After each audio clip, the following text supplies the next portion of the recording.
We're being joined all the way from Los Angeles by our WNBA special correspondent, Femi Adefeso. Thank you so much for coming through tonight, Femi. We heard that the women are at war and they are insisting that they must get what they want. So what exactly is going on?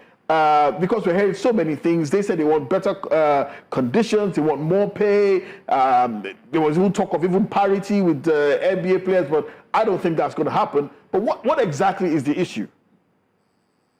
Thank you, Tunde. The issue is very clear. The players want more money, right? And I mean, it depends on which side you're on. For me, I think the WNBA is really trying to make this work, but I think the Players Association is making it a little more difficult for them. The NBA, and that's what they are using to compare, the NBA as regards to payment structure with the Players Association is like a split that is 50-50 in revenue. But you look at the WNBA, which has consistently, from the books and records, made a loss, finally had a breakthrough year last season with, of course, Caitlin Clark and injuries coming in. So valuations have gone up. You have the Valkyries, for example, who are playing in San Francisco. I think their franchise was bought for about 25 to 50 million. And now the valuation of that team is 500 million, right? All in the space of 1 year. So the WNBA, because of that, also have helped them in bargaining for new TV rights, which is an 11-year deal that costs about 2 billion. So the players are looking at all of these numbers and they are saying, pay us what you owe us, we want more money. As of now, they only get 9.3% of revenues that have been shared. But the last discussion they had, I was told that the WNBA was willing to give them a 400% increase. Now, from players averagely earning about $66,000, the least player will be earning about $250,000, and highest will be over $1 million. But the players said no, they want more money, and I think that's a bit difficult at this time, considering the fact that the league is just gaining momentum for the first year, and so all of these monies haven't even come into the works, and but the players are excited about what's going on now. I understand from their perspective, they want to milk this while it's still hot. But also, you look at the backers, they've always consistently made losses. Some of them are NBA teams who are taking from their revenue to finance the WNBA teams. And because new owners are coming, we hear next year there'll be 2 teams, one in Portland, one in Toronto. And I think by 2027, there'll be another team from Philadelphia, as well joining, and I think Detroit. So expansion is coming, things are happening really fast. But in the grand scheme of things, you look at it, the WNBA says, we'll give you a 400% increase. But the players are saying, no, it's not enough. Okay. Femi, is it achievable that both sides can reach some kind of agreement before the October 31st deadline? Is it possible? I really don't think so, with the way things are going right now, especially with the body language of the players. Wow. It's looking like they are here to fight to finish. And there's still a grace period. So even if they can't get it done by October, they can still try to come back to the table before their free agency starts in January. But what's most worrisome, I think, is because the players know they already have an alternative. If you remember over the summer, there was this league that was started called Undisputed. Yes. I'm sorry, Unrivaled, beg your pardon, Unrivaled. 2 players who are actively playing the WNBA started that championship. It's a 3-on-3 format kind of basketball, and they were in Miami.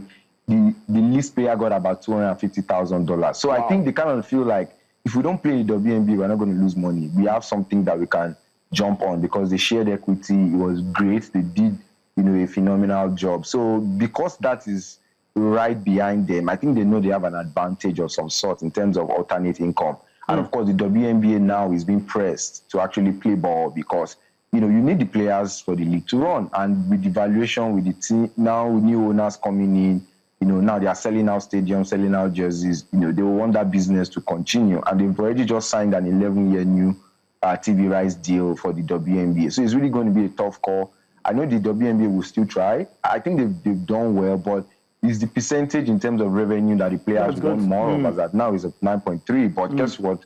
It's not profitable for the owners, and that's what they are arguing on. Okay. Finally, before we let you go, Femi, there is rather sad news coming out of Nigeria men's basketball here. We hear that the national men's basketball team, the Tigers, have returned from Angola to Abuja, but the players are stranded. There was no, there was no arrangement made for the players to depart from Abuja to their respective bases and clubs, and many of these players are having to pay out of pocket to go back to their bases. The team manager said that his hands were tied, he didn't know what to do, and you hear this story, and it's rather sad because this is pretty much a major reason why Nigeria struggles to get its very best basketball players together in order to form a competitive unit that can win AfroBasket, because of seemingly small, insignificant, but major issues like this. Things as simple as getting players back to their bases after competing for Nigeria. I don't know the exact word to use. Oh, you can think of many, but just use one that's TV friendly. For the team manager to say he doesn't know what to do or is not aware, when you invited the players, like, was there not a plan on ground as to their mobilization and coming in to represent the country and going back? Why is it now that they're back, you then, tell them you don't have plans? And this is not something that is happening for the first time. It's happened before. That's why, at the Olympics, you had the likes of Metu, was even captain, have issues with the Basketball Federation because of how they were treated. A lot of those players, Precious, even Josh came back, said they were not going to play again, just because of the way they've been treated. It's rather unfortunate that this is 2025 and we are still experiencing all of these very little things, and, we keep complaining. I don't know. It's not something we should be talking about, honestly. It's like, how do players come compete for the country? The least you can give them, at least, is a return ticket back to where they came to their bases. Like, it's sad that they have to do these things. And it wasn't like this before.